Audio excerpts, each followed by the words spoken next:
तर सिंधुदुर्गात भाजप आणि शिंदेंच्या शिवसेनेची युती होणार की नाही यावर अजूनही शिक्कामोर्तब झाला नाही। अशातच कणकवली शहरात भाजपच्या निवडणूक प्रचार कार्यालयावर युतीच्या नेत्यांचे बॅनर्स लावण्यात आले आहेत। यावर महायुतीमधल्या सिंधुदुर्गातील सर्वच नेत्यांचे फोटो आहेत। सिंधुदुर्गात युतीचे बॅनर लागल्यामुळे भाजप आणि शिंदे सेनेची युती होणार असल्याचं चित्र दिसतंय।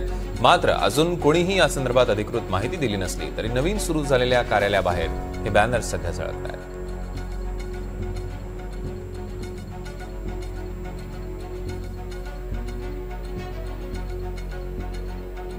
या संदर्भातले अधिकचे अपडेट्स आपण घेणार आहोत। गुरुप्रसाद दळवी आपले प्रतिनिधी थेट सिंधुदुर्गाहून आपल्यासोबत जोडले गेले आहेत। गुरुप्रसाद, कशा पद्धतीची स्थिती दिसते सध्या तिथे?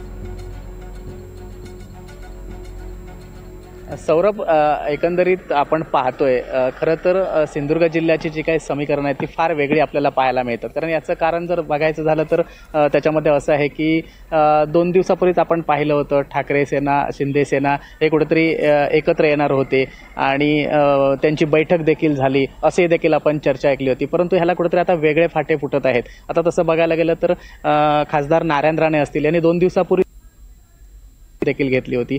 या पत्रकार परिषदेमध्ये त्यांनी स्पष्ट सांगितलं होतं की आमचा स्वबळाचा नारा आहे म्हणून। असं देखील असताना आता कुठेतरी भाजपचं जे नवीन कार्यालय कणकवलीमध्ये उघडलं गेलंय त्याच्यामध्ये आता शिंदे सेनेत म्हणजे महायुतीचे हे जे कुठेतरी बॅनर आहेत ते आपल्याला लावलेले पाहायला मिळतात। त्यामुळे सिंधुदुर्ग जिल्ह्यातली कुठेतरी जी काही समीकरण आहेत ती आता वेगळीच पाहायला मिळतात। सौरभ, निश्चितच या संदर्भातले अधिकचे अपडेट्स आम्ही गुरुप्रसाद तुमच्याकडनं घेऊ। तुर्तास धन्यवाद।